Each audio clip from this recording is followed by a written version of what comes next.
জনপ্রিয় অভিনেত্রী আজমেরী হক বাঁধন গত 1 আগস্ট সকালে বৃষ্টির মধ্যেই রাজধানী ঢাকার ফার্মগেটে দৃশ্য মাধ্যম শিল্পী সমাজের ব্যানারে এক প্রতিবাদ সমাবেশে শিক্ষার্থীদের উপর হামলা নিয়ে কথা বলেছিলেন। ওই সময় কোটা সংস্কারের দাবিতে আন্দোলনকে ঘিরে দেশে হত্যা, সহিংসতা, গণগ্রেফতার ও হয়রানির প্রতিবাদে এবং সব হত্যার হিসাব, বিচার, গুলি ও সহিংসতা বন্ধ, গণগ্রেফতার, হয়রানি বন্ধ ও আটক শিক্ষার্থীদের মুক্তির দাবি নিয়ে কথা বলেছিলেন এই অভিনেত্রী।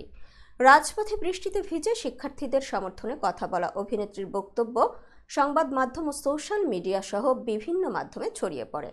আর তার সেই বক্তব্যের ভিডিও ক্লিপ থেকে স্থিরচিত্র সংগ্রহ করে ভারতীয় কয়েকটি গণমাধ্যম মিথ্যাচার, অপপ্রচার ও বিভ্রান্তিকর তথ্য ছড়াচ্ছে বলে দাবি করেছেন অভিনেত্রী বাঁধন।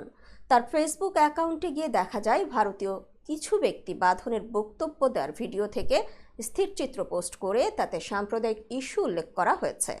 এই অভিনেত্রী নাকি হিন্দু এবং কান্না করতে করতে নাকি বাংলাদেশ ছাড়ার কথা বলছেন, যা কেবলই অপপ্রচার। আর এ নিয়েই কথা বলেছেন তিনি। মঙ্গলবার সকাল 9টার দিকে ফেসবুকে অভিনেত্রী বাঁধন লিখেছেন, আমি শিক্ষার্থীদের অধিকার আদায় এবং অত্যাচারী শেখ হাসিনা সরকারের বিরুদ্ধে কথা বলেছি। বক্তব্যে বলেছি যে এটি আমার দেশ, আমরা এটি সংস্কার করতে সহায়তা করব। কিন্তু কিছু ভারতীয় গণমাধ্যম ও প্রোপাগান্ডা যন্ত্রগুলো সেই বক্তব্যকে অন্যদিকে মোড় দিচ্ছে, মিথ্যা ছড়াচ্ছে এবং উত্তেজনা সৃষ্টি করছে বাংলাদেশে।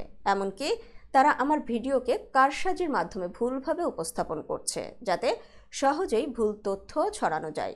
সর্বশেষ এ অভিনেত্রী লিখেছেন, আমি ভারত সরকার ও জনগণকে এ ধরনের অনলাইন সন্ত্রাসবাদ ও বাংলাদেশের বিরুদ্ধে মিথ্যা অপপ্রচারের বিরুদ্ধে অবস্থান নেয়ার আহ্বান করছি। আমরা আমাদের বর্ণনা তাদের মতো করে নিয়ন্ত্রণ করতে দেব না এবং কোনো অসন্তোষ সৃষ্টি করতে দেব না।